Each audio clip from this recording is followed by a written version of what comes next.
It's the Opperman Report.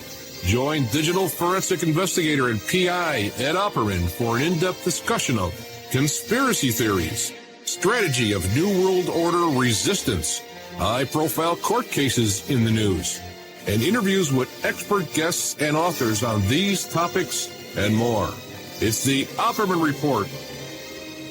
And now, here is investigator Ed Opperman.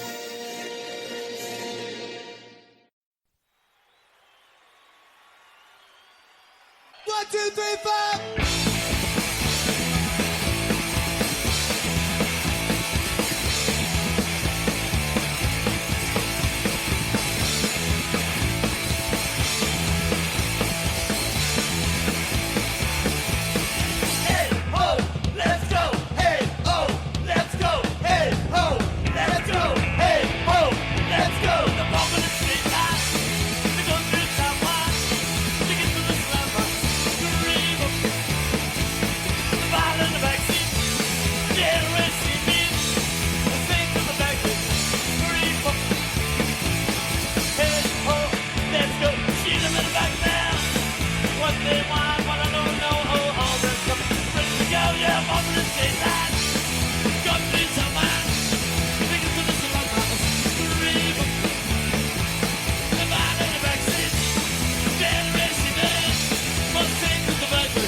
Let's go.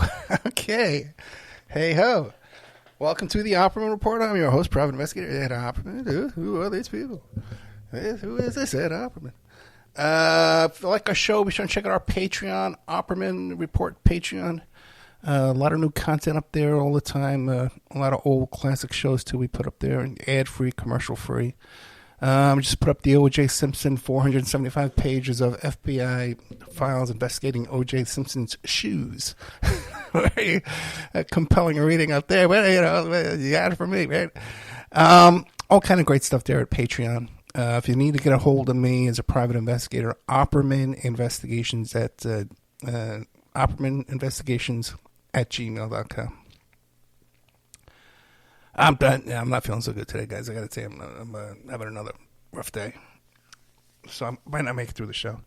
And we might not have a second show because I can't find the second show. I taped two shows yesterday and today, and I can't find the second one. So we'll see what happens. If we can locate it before the end of the first live show and then the end of the first recorded show, which will be Doug Papa, who's that ex-cop in Vegas, that journalist. It's the Doug Papa podcast. And I have him in the first hour. We're going to be talking about October 1st, the October 1st shooting at Mandalay Bay in Las Vegas in October 1st of 2017. Can you believe how long ago that was? 2017. So hopefully we'll be talking about that. And if you want our archives, all of our shows, you can find them at Spreaker.com, Spreaker.com, Spreaker.com. And if you listen on Spreaker, if you listen on Apple Plays or iHeart, but if you listen on Spreaker, I get an extra 10% from the income from the ad. So it's a pretty big paycheck for me, at the end of the month. That little extra 10% would be nice. I put a little less water in my gruel. I eat watery gruel 3 meals a day, just like Oliver. I go up to the headmaster and say, "Please, sir, can I have some more?" And he says, "No, you cannot. Back to that studio. Back to your work there, young Opperman." And I go, "Oh, yes, sir. Yes, sir." Anyway, it's my Oliver impersonation. You never knew I could do one of those, did you? You guys didn't know that. Now you know.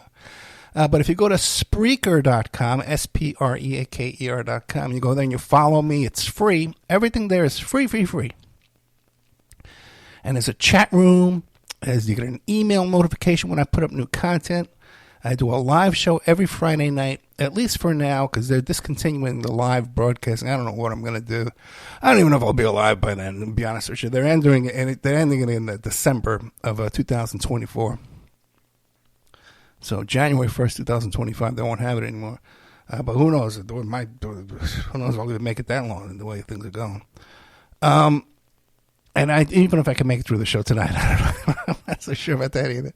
But I'm doing the best I can. I'm doing the best I can for the audience that I love.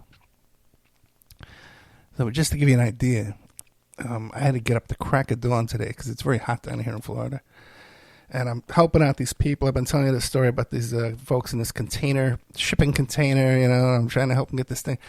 And I'm going to tell you something. When I went there today, this thing is habitable.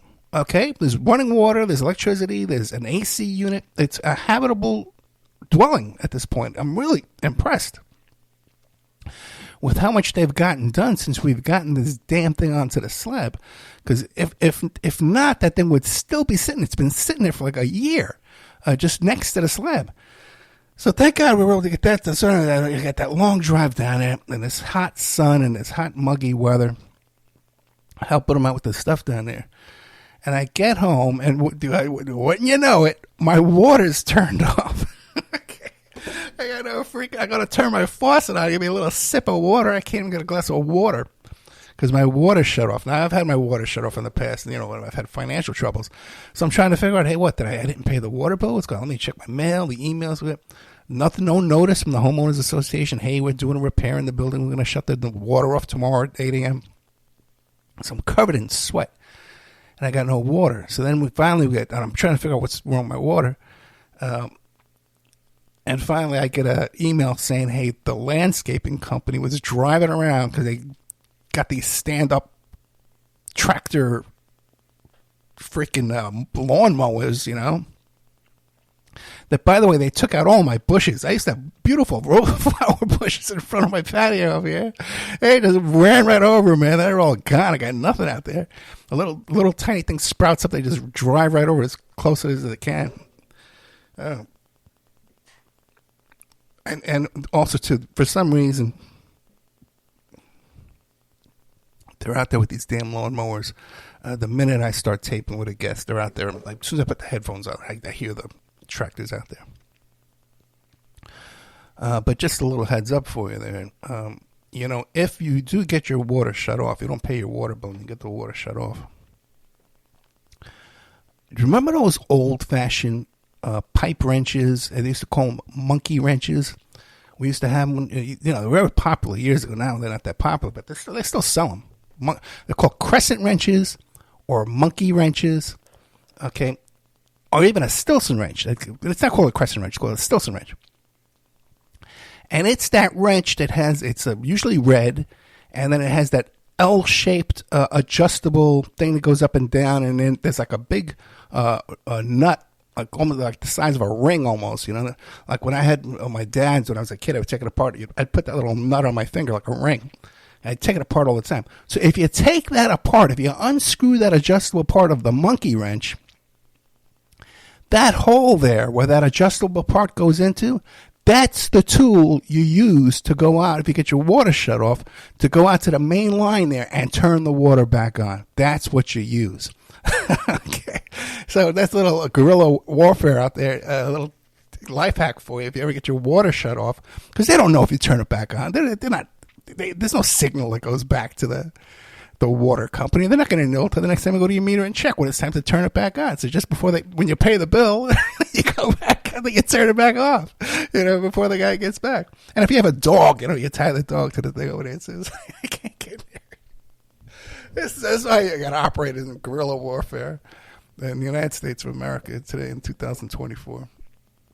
It's so funny because when Vic was little, I was talking to her today, and that's a very emotional day again. Another freaking We got Father's Day coming up, I just miss my kid so bad.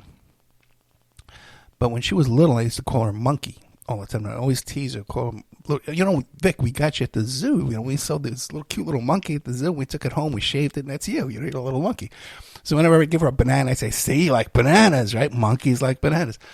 So I got into her head, saying I'm a cruel father. I got into her head so bad that she actually thought, 3-4 years old, that maybe she was a monkey, that she came from the zoo. But the first time I ever told her about a monkey wrench, right, she laughed hysterically. She thought I had to be making it up, that there would be a tool that was called a monkey wrench. Impossible. So now here we are years later telling people how to turn their water back on using a monkey wrench. You call it no. Vice grip is different, brother. One of the chatters says talking about a vice grip. Vice grip is we have vice grips here too. We used to call vice grips locking pliers, pressure pliers. In the Bronx as kids, we'd call them pressure pliers, but they're also called locking grips or locking pliers, vice grips. And when we were kids and we used to ride our bikes around in the Bronx, you'd have to have some tools with you because your bikes would break down all the time. It's all crap. It wasn't even a new bike. This was like my older brother's bike. They went down to my older brother and then to me. I think I even had my sister's bike for a while. I did ride my sister's bike for a while. So you had you'd put those locking vice grips in the front, like underneath your seat. So you'd clamp it on there. So if you were out there in your adventures and you had your car broke down, your bike broke down, you could fix it, which happened all the time. We're constantly breaking down miles away from home, and how we ever made it home, I don't know. Back in those days, how I didn't get kidnapped or killed or hit by a car or what, or killed by the cops. Oh my God, this stuff or on the subways. We used to get on the subways and go to China. I never told that story, but the time we went to Chinatown, me and my friend George, and the cops picked us up because we got into a fight with these other kids and we pulled our switchblades out, knives out, down there in Chinatown. And my father had to come pick us up, and then it was like graduation. 8th grade graduation was the next day, and they didn't give my friend George his diploma. They gave mine, but they didn't give him his. He got in trouble for it, and I didn't. Anyway, it's another story I'll say for you one day. So let's see what's going on here. Yeah, well, the water's on now, man. The water's on now. I was able to take a shower and stuff like that, but still, I'm sick today, man. I ordered some food too, and I'm still very weak and lightheaded and stuff like that. In fact, I even canceled an interview I was supposed to do this afternoon. I thought it was supposed to be at 1:00 Eastern time, but the guest, I thought it was 1:00 Pacific time. So I said, okay, I'll do it at 4. But then when 4 came around, I just couldn't do it. I just had to lie down. Hey. Sucks getting old, folks, man. Don't ever do it. It's better off, die young. When you're healthy. 4 years ago, I was just so strong. I look at pictures of me 4 years ago. I was so strong. My God. So our first show tonight will be Doug Papa, who's this cop from a very interesting guy. We had him on, and he's friends with Frank Serpico too, but I'm unable to. Frank Serpico doesn't want to come on my show. Okay. There's people that don't want to come on. What am I going to tell? There's people that don't want to come on. I was chasing around this one guest all week this week, man. It's, oh, I'll call you tomorrow at 2:00. And then day goes by, it doesn't call. Anyway, so with Doug Papa, the first show with him was about Shane Valentine and these pimps and murderers in Vegas that were pimping out the daughters of judges and cops and detectives and stuff. It's just a wild story. And it culminated in a couple of suicides and huge scandals and crazy, crazy stories. And this Shane Valentine, this guy's an informant, just does whatever he wants. One was shooting into an occupied dwelling, which you get 40 years for doing that, man. And this guy's out in 2 years. So just incredible, the shenanigans that goes on in the criminal justice system. So we talked about that story the first time with Doug Papa. He's an expert on that story. And then we had him come back, and, we were going to talk about October 1st, the shooting at Mandalay Bay in Las Vegas. But instead, he starts telling his story about how he got fired as a cop in that corruption case, which is an interesting story. And then just offhand, he starts telling his story about how, I'm looking around for work, and these cops I know, they said, hey, do you want to come work for us with this cult awareness network? And, and we're deprogramming people. We kidnap these cult victims, and we deprogram them. And he finds out that these are on-duty cops running around kidnapping people, just kidnapping people. So he goes to work with the FBI to turn them all in and make a case against them. A fascinating story there, too, as well. Good old Doug Papa. So I had him come back to talk about October 1st, the October 1st shooting at Mandalay Bay. And I got to tell you something, man. I didn't expect to be so traumatized reliving that whole story. And it wasn't just the trauma of being there, in your small town, Vegas is a small town. The Las Vegas Strip was only 11 minutes from my house at the time. And the cops had come and they'd shut down 215 highway, which was right, the entrance to 215 was right by our house, like 30 seconds away. And they had shut that down. They shut down the 15.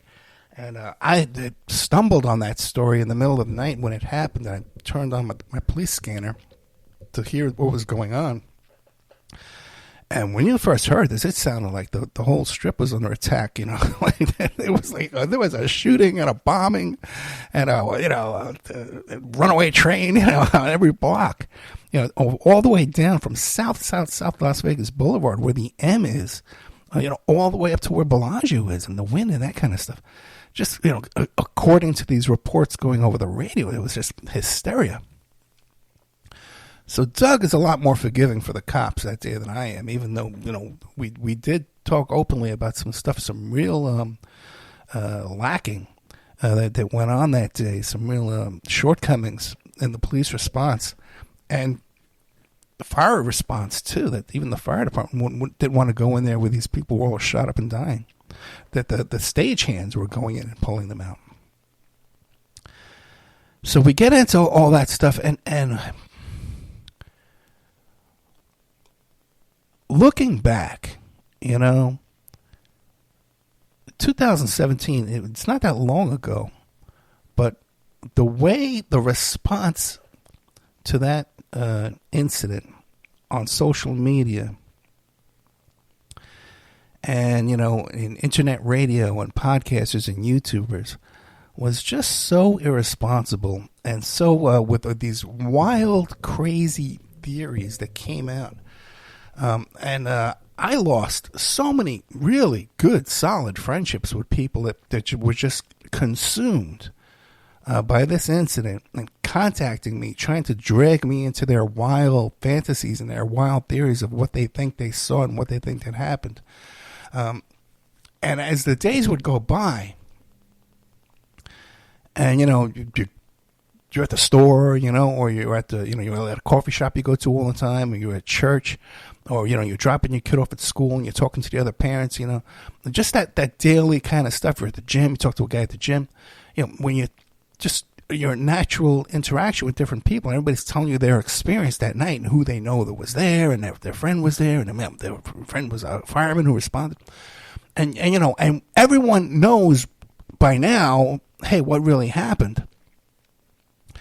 And then you go on the internet and on Facebook or YouTube, and there's just these wild, crazy theories. And I got to tell you, I lost a lot of friendships with people, just tell them, hey, man, what you guys are saying is crazy, And you would think, here it is years later, where are all those people? Where do they all go? How come none of them have come back to me and say, hey, you're right, I was wrong.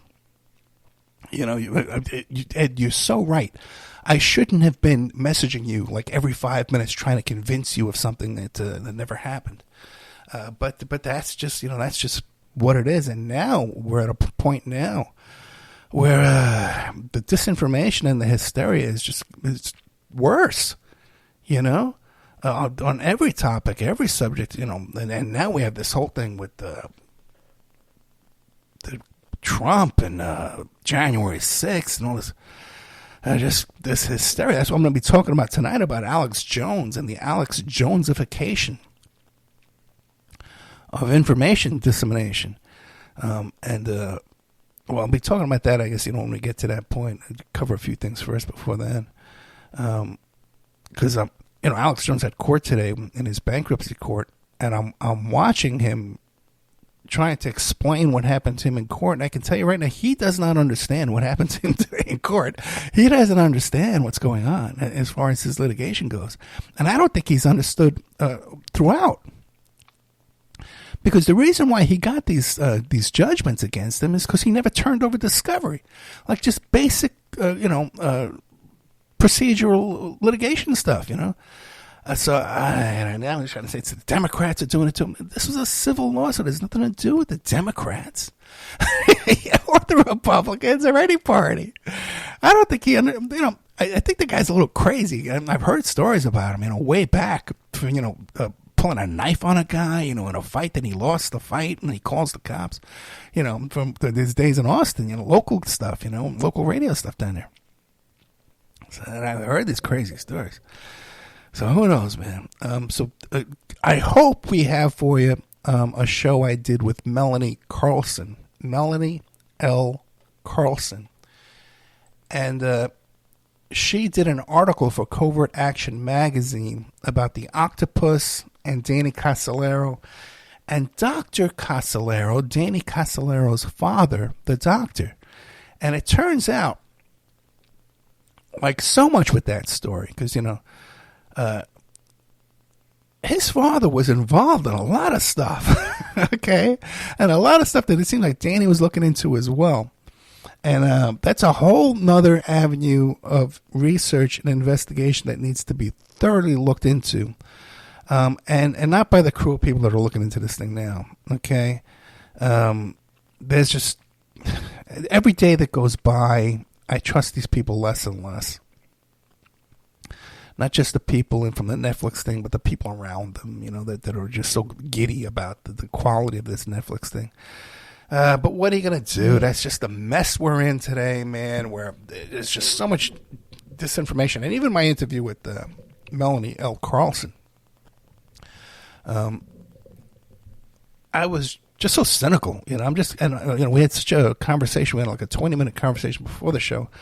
Because she's really, fascinated with the show and the previous guests and the topics I've had on. And one of her things, too, is Britney Spears. She's really into she's done a lot of research and investigation into the Britney Spears conservatorship and people that made money off of that conservatorship. So I think we'll be having her come back. I'm pretty sure we will, by some different topics there. And I got to tell you something else. I have gotten so much response about the Joe Exotic interview. If you haven't heard this interview, it's up in the archives. It's up on Patreon. It's up on Spreaker. Joe Exotic. I didn't even put Tiger King in there. Just Joe Exotic tells all, or whatever it is, the title. I'm really lazy about putting the tags and the titles and stuff in there and all. I could do so much more search engine optimization, but at this point, it's fruitless, man. Because Google has me shadow banned. They're not going to promote anything I do. It's only by word of mouth that really comes out. But I have gotten so much response of people telling me, Ed, I can't believe that interview with Joe Exotic. It comes off so sincere. And no one knows that he did not cooperate with Netflix. That's all archival footage that they got from his ex-husband.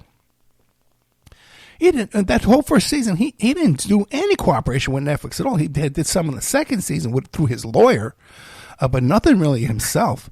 I know, maybe there's some stuff from jail, from prison, some footage from there. I don't know if they got that for free or not. But he was totally smeared by Netflix, just like, Bill Hamilton was smeared by Netflix, just like Maury Terry was smeared by Netflix. And now we're hearing, too, through this Melanie Carlson, that the Britney Spears stuff on Netflix was a smear, too. And I like her work, this woman.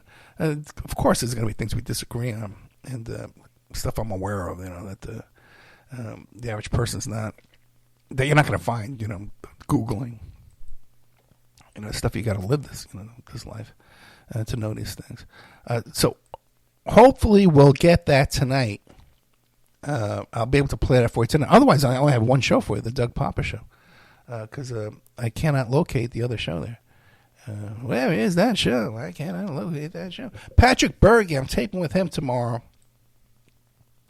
He's working on some new platform, for content creators. It sounds really where you'll have your own control over it. It sounds like it could really take off. Could be like the next Facebook or something, the next Twitter. He's a really smart guy. He's testified before the January 6th committee. He's been on the show twice before. He knows all these guys, Patrick Byrne and Sidney Powell. He was in with all of them. He had Hunter Biden's laptop in his hands in Rudy Giuliani's apartment in New York City there. This guy's, he's a real insider. He knows all this stuff. He tells this really funny story about being at one of the January 6th war room meetings. And Michael Flynn's son comes in with these two Filipino ladyboys, as he calls them, that were his escorts for the evening, just one crazy, thing after another. So who knows what we're going to come out with him tomorrow when I interview good old Patrick Berge, but we have him coming back too as well. I got to get Lev Parnas back too, man. I blew him off. I'm really ashamed of myself the way I handled that. I was sick. I couldn't tape the interview. I was too sick. I couldn't do it. And then they just haven't gotten back to him. But he's got so much information, man, and he the way Twitter is these days, I don't. That Twitter algorithms, I don't see any of those, my normal people that I see anymore, that I used to be able to chat back. All I get is these right-wing crazy people on there, and there's all that comes up. And even after I mute a bunch of them and I block them, that still just new crazy right-wing stuff comes up. It's all that comes up on my feed on Twitter anymore. Just people I disagree with. Nobody I agree with, or no one that agrees with me, that's for sure. Oh, by the way, we were talking to Doug Papa about the night in October 1st. Because like I said, I was listening to the Scanners that night, and as soon as I heard, I figured it was an address or a name that was on a Players Club card, I looked up that name right away, and I got the address and I got the Stephen Paddock's name right away. I had one of the first people to have it that night. And as soon as I Googled it, the only thing that came up was some other people that, like myself, that were doing their own investigations and digging up the name. So I knew right away I had the right name. But they were somehow on the news immediately that night. They were talking about bump stocks. That the weapons he was using to fire into that crowd were bump stocks. And how that works is, because they just did a Supreme Court ruling on this today, saying that they're not fully automatic. They're not going to be under the fully automatic rifle laws, the machine gun laws, and they came out in the 30s for Al Capone. Okay, those guys, That's why we outlawed machine guns in this country, because of people like Al Capone, and the St. Valentine's Day Massacre, and Bonnie and Clyde, shooting the joint up with machine guns. It's a bad thing. We don't want to have this anymore. But I told a story about how earlier, about a year ago, I guess it was about 9 months ago, I had to go up to Georgia for a job interview with this attorney, and he took us out to his hunting lodge, or hunting property.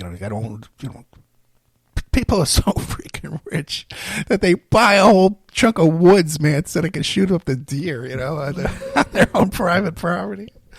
Oh my God! But he had this really cool cabin. This guy had like hundreds of rifles, man, and shotguns and handguns all over the place, man. And we fired these bump stocks. And I got to tell you, I hate to discuss any kind of firearms at all, man, on the radio, because then every expert out there in the world, bump stocks aren't for hunting, that. You can't talk about guns anymore because all these weirdos with these gun fetishes. But so the Supreme Court just ruled that they're not fully automatic. They're not machine guns, and they're not covered under that machine gun law. And how the bump stock works is because it's not fully auto. When you pull the trigger,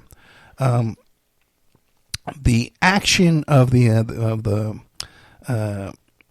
ignition of the charge in the bullet is what causes like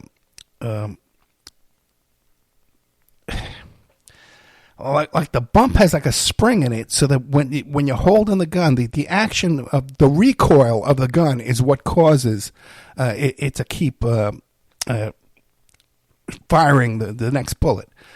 So even though you're only holding the trigger, you're holding the trigger down, and it's the stock has a spring in it that causes that uses that the ignition of the bullet to cause it to keep firing.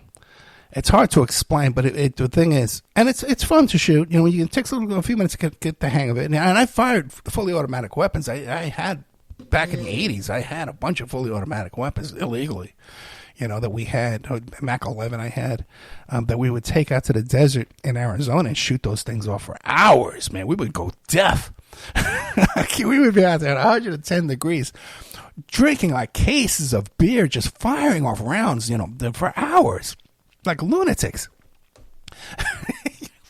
My God, how we didn't kill ourselves up there, it's just, I don't know, man. Because, you know, it was so remote, too, by the way, with this trailer we had out there where we would pack up the weed out in Vail, Arizona. Now it's more developed, but back in those days, man, you know, you were out in the middle of nowhere, you know, and we'd just be firing off rounds for hours and hours and hours.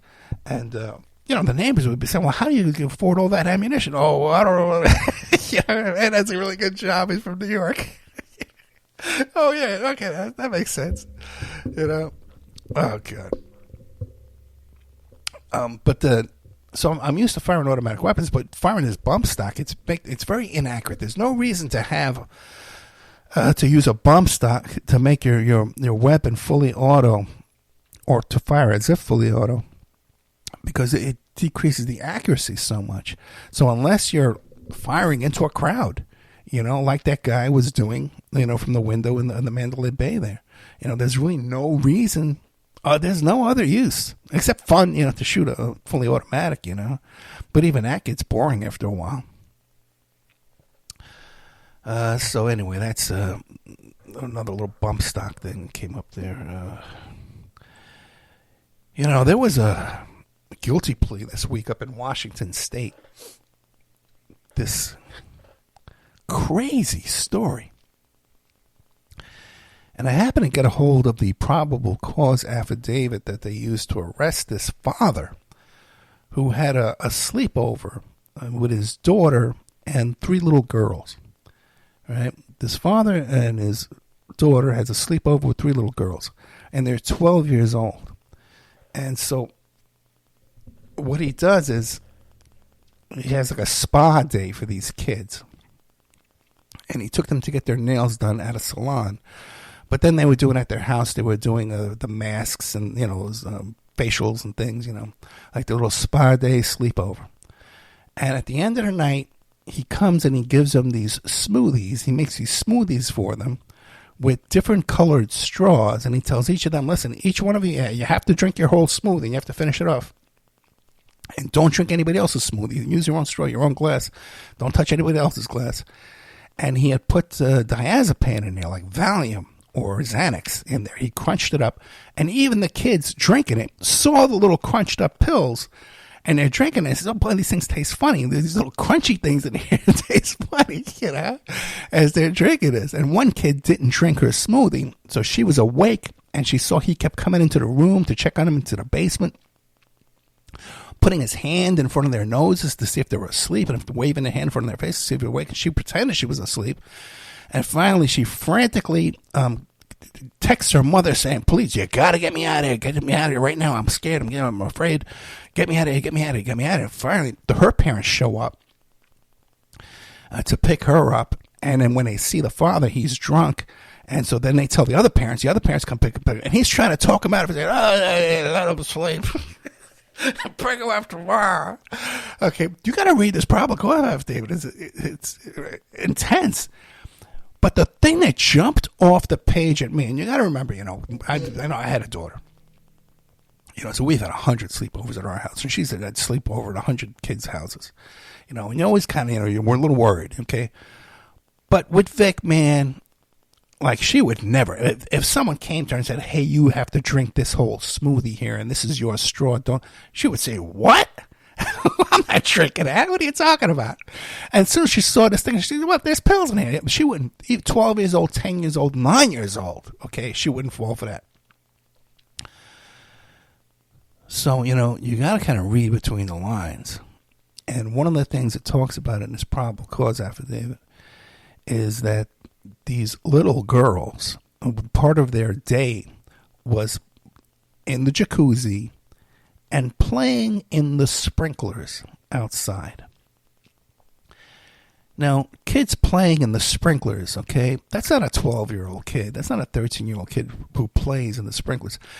The kids who play in the sprinklers, that's the maturity of 9, 10 years old, okay? So this guy either had to know that these kids had the maturity of 9, 10 years old. These were little kids, These weren't like, teenagers and, he's a little creepy. But, this is little kids, playing in the sprinklers. So either he, sought out this thing or, sought out kids of that maturity to know that it was easier to take advantage of them, But just imagine, okay, innocent little children who are playing in the sprinklers, and this is who this guy targets. Now, there's no evidence in this case he pled guilty to giving them an intoxicating beverage without their consent and without their knowledge, which is you'd think would have a more serious charge. I think at one point he had 13 charges against him, but he only pled guilty to these 3. And he's only getting 2 years in prison. 2 years for drugging a bunch of 12-year-old girls. For whatever, they never spell out what his motivation was. He said his motivation was he wanted them to go to sleep because they had activities they were going to do the next day. And he actually says he was afraid that they were going to sneak out after he went to sleep. Kids that play in the sprinklers aren't sneaking out at night. Okay, that's a whole different group of kids. Okay, because there are 12-year-olds, who would sneak out at night and, sneak into the liquor cabinet and, smoke pot, smoke cigarettes, sneak out and go see boys and stuff like that. But a kid who's playing in the sprinklers is not going to also be sneaking out at night. And a kid who's texting their mom, hey, come get me, I'm worried over here, is not the kind of kid who's sneaking out at night. Okay, it's a different kind of kids. I'm a parent, I know.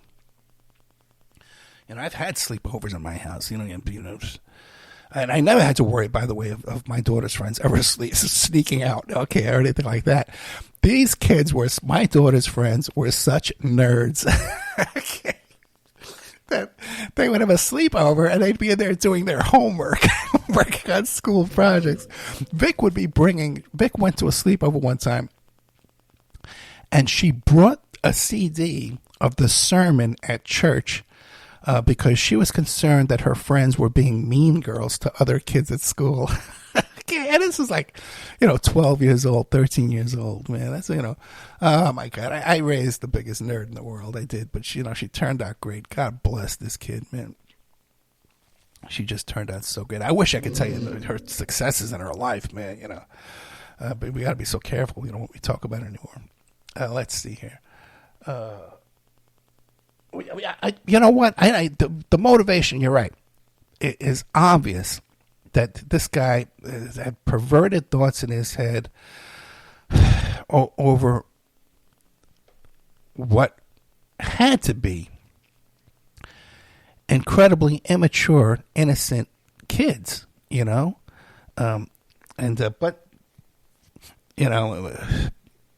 we know, but how do you prove that in court? You know what I mean? That's obviously, we assume that was, what else could the motivation be?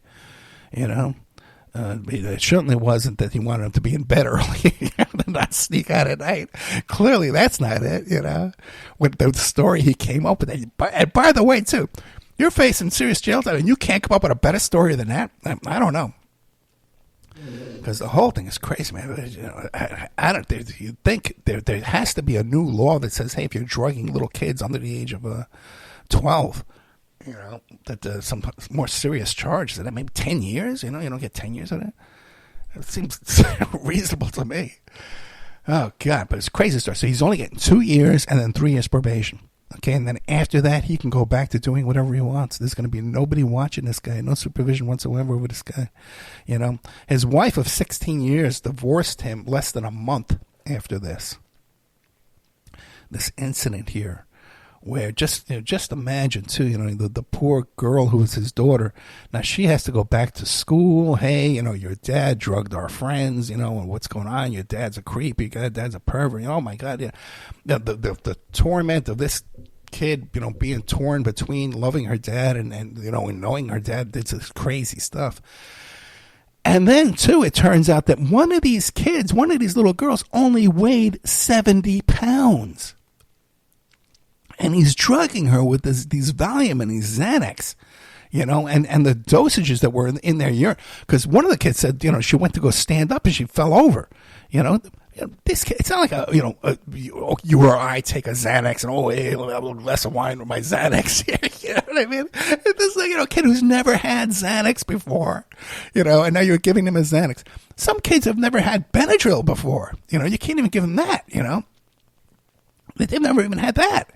I remember the first time I gave my daughter a Benadryl or a cough syrup, when she was a little kid, she was wasted. And Disney was on TV, and she was doing this thing with her hands, like zoom, zoom. She was wasted on a little bit of Benadryl, which was like the dosage on the bottle, that it says to give them. Oh, God. So anyway, man, that's just the thing that stuck out to me is what their activity was playing in the sprinklers. This is who this guy goes after, kids playing in the sprinklers. God, zooks. Let's see here. Well, I got to tell you, man, Alex Jones,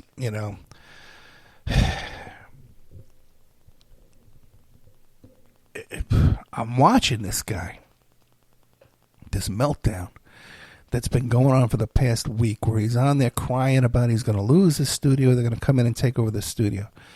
And now he's going on over and over and over again, talking about how it's the Democrats and the deep state and the CIA and the FBI that are after him. Now, where he's gotten himself into today is he didn't properly respond to a civil lawsuit. He could have fought this lawsuit.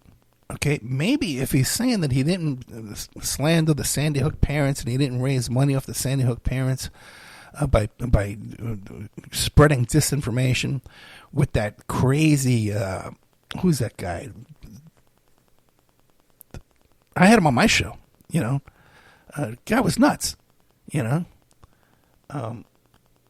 Fetzer, yeah, James Fetzer.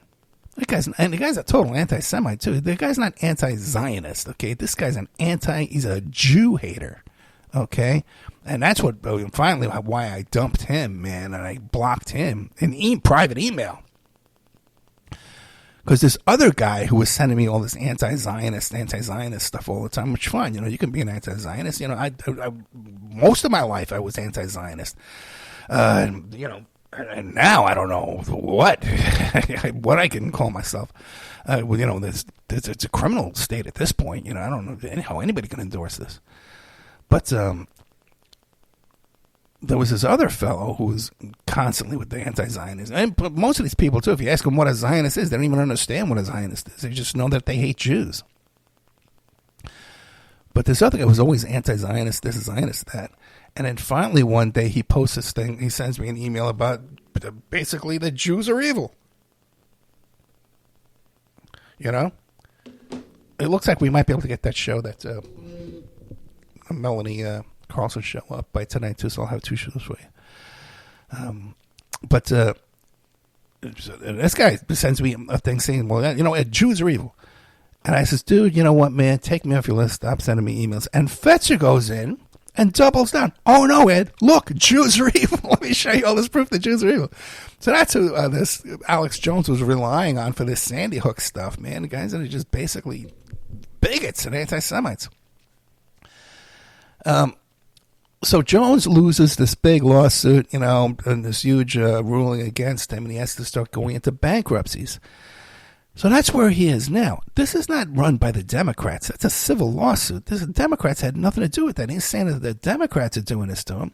He's posting now hysterically stuff about COVID and they just had a ruling today in his bankruptcy litigation that clearly he does not understand what's going on in his own court case, okay?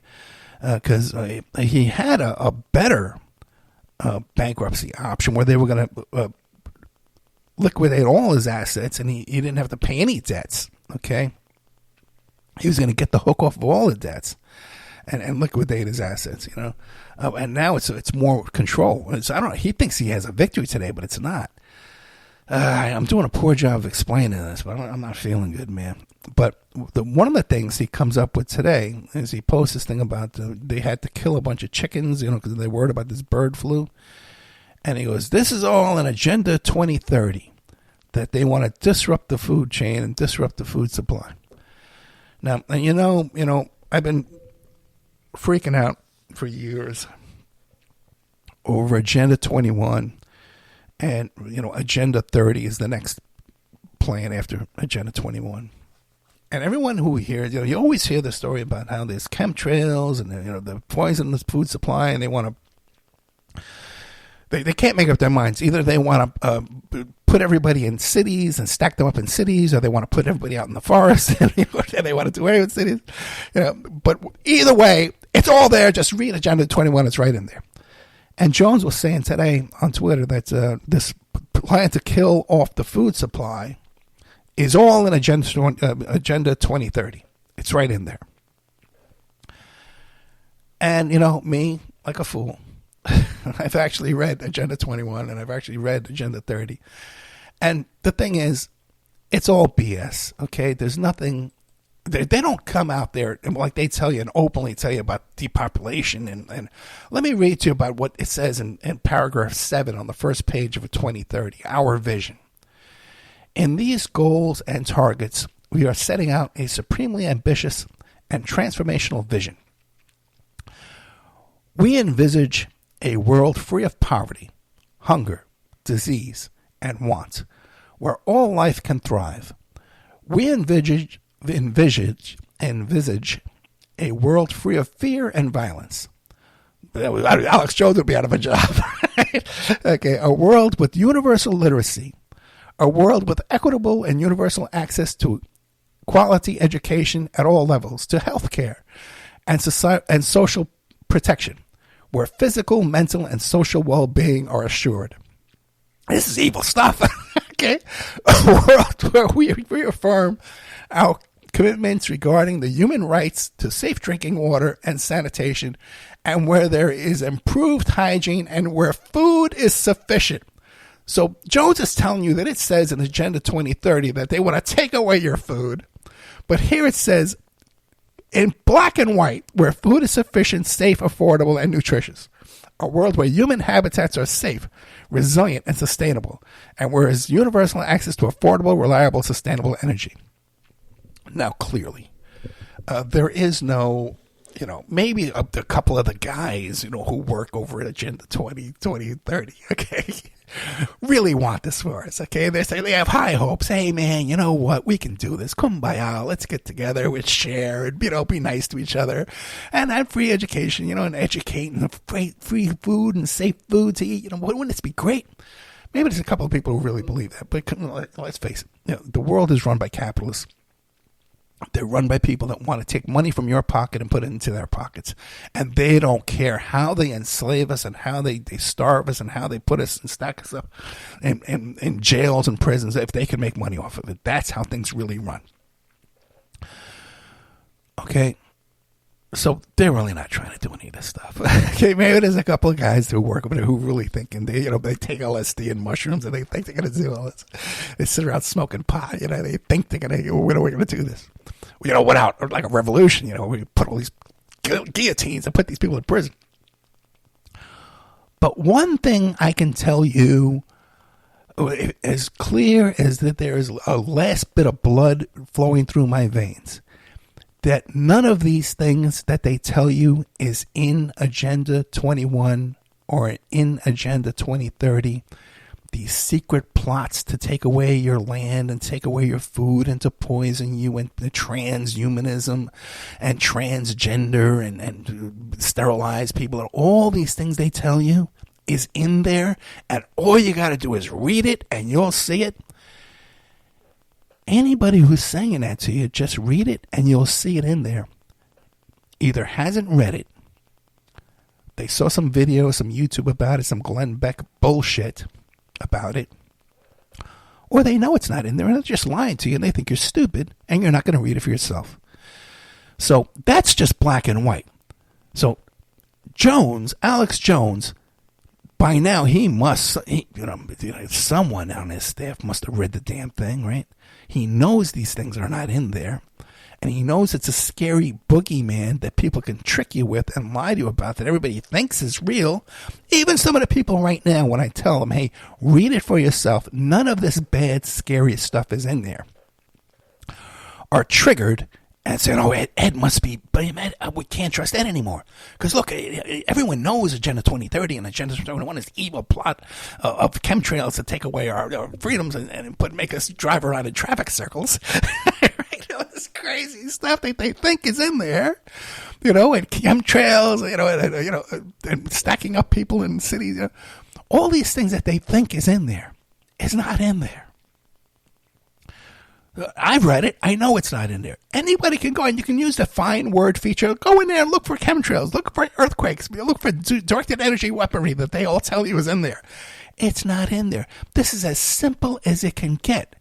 It's fear-mongering to trick you and to scare you, and something that you could read for yourself and see is not there.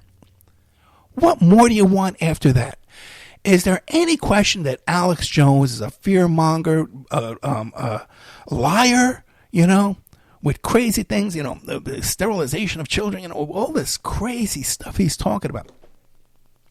Which brings to a whole nother thing, this obsession with transgenders. Okay? First of all, it's 0.07% of the country identifies as some level of trans.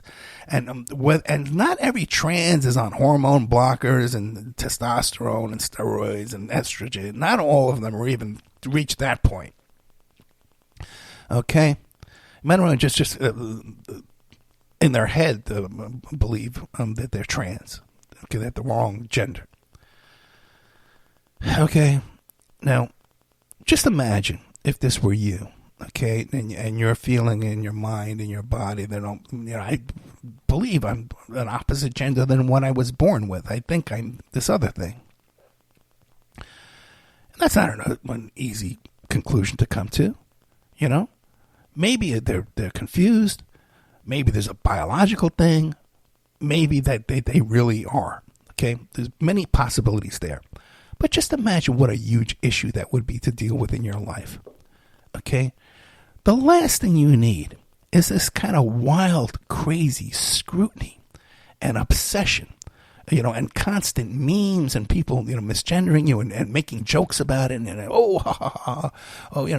Why make that situation more difficult for that person when there's so few of them? Now, this whole idea that now the whole thing becomes, transgenders playing in sports and going into the women's room, men going into the women's room because they identify as a woman with my daughter.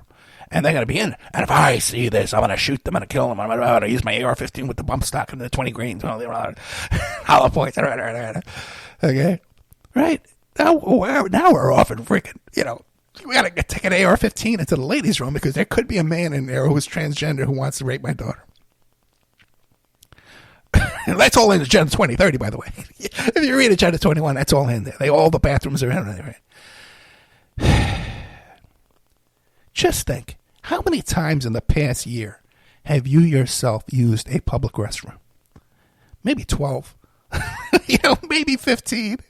Let's say, you go out a lot, you go out to a lot of bars and restaurants and clubs and stuff like that. Maybe 25 times you've been to the bathroom, in a public bathroom, right?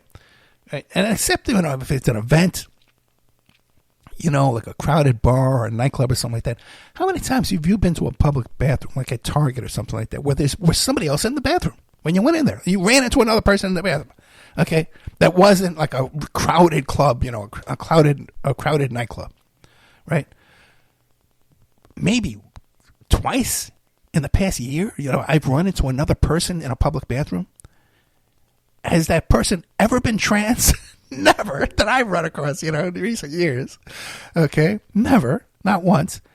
Now, and let's say it was in a crowded bathroom. No one's going to be committing sex crimes in a crowded bathroom. With a whole bunch of crowded people in there in a line around the bathroom. When you're in a bathroom where there's a crowd of people there. This is like the most non-issue that there could possibly be on the planet. If there's a list of things to be worried about, you're worried about this 0.7% that you might run into in a public bathroom? Or when's the last time you let your kid go into the bathroom by themselves, where there's a trans guy running around? This is the craziest thing. When's the last time you went to a public bathroom and you saw an unaccompanied kid in there? Maybe at Disneyland, you see a kid in the public bathroom, okay? But there's 100 other people in there too, Like, when is the last time you went to a public restroom and you ran into an unaccompanied kid in a public bathroom? You got more danger you telling your kid to a sleepover with some straight guy. Okay? This is just the craziest thing. We're arguing about the craziest things. We're worried about the craziest imaginary problems that are going to come into our life.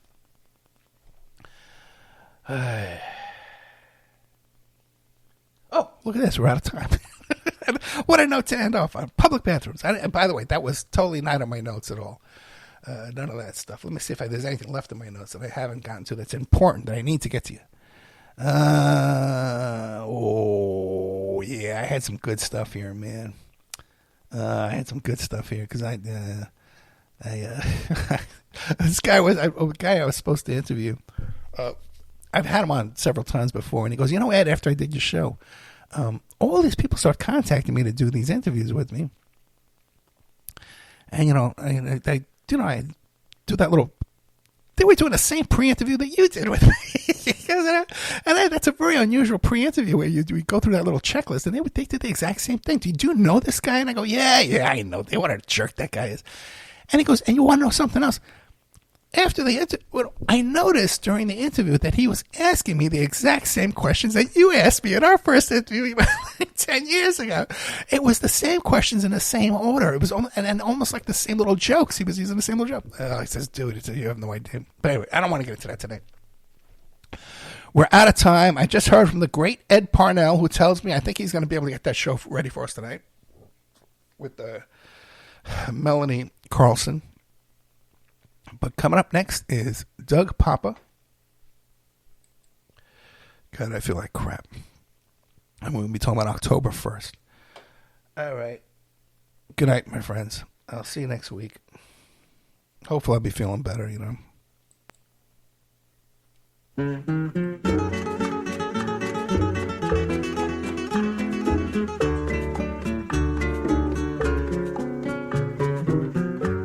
Aprendimos a quererte desde la histórica altura donde el sol de tu bravura le puso cerco a la muerte. Aquí se queda la clara, la entrañable transparencia de tu querida presencia, comandante Che Guevara.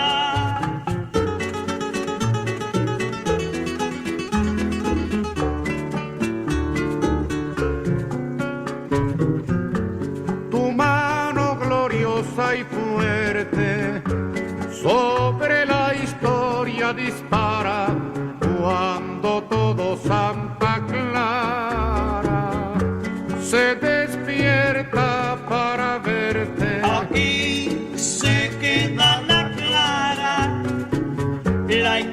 entrañable transparencia de tu querida presencia, comandante Che Guevara.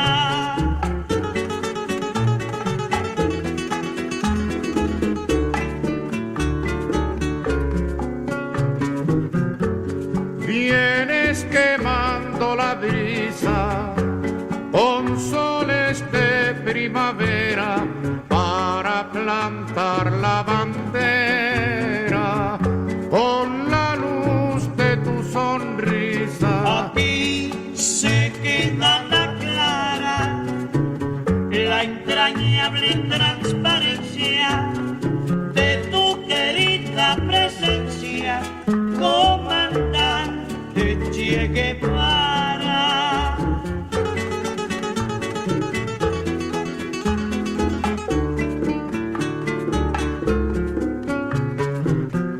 Tu amor revolucionario te conduce a nueva empresa donde esperan la firmeza de tu brazo libertario. Aquí se queda la clara, la entrañable transparencia de tu querida presencia, comandante Che Guevara.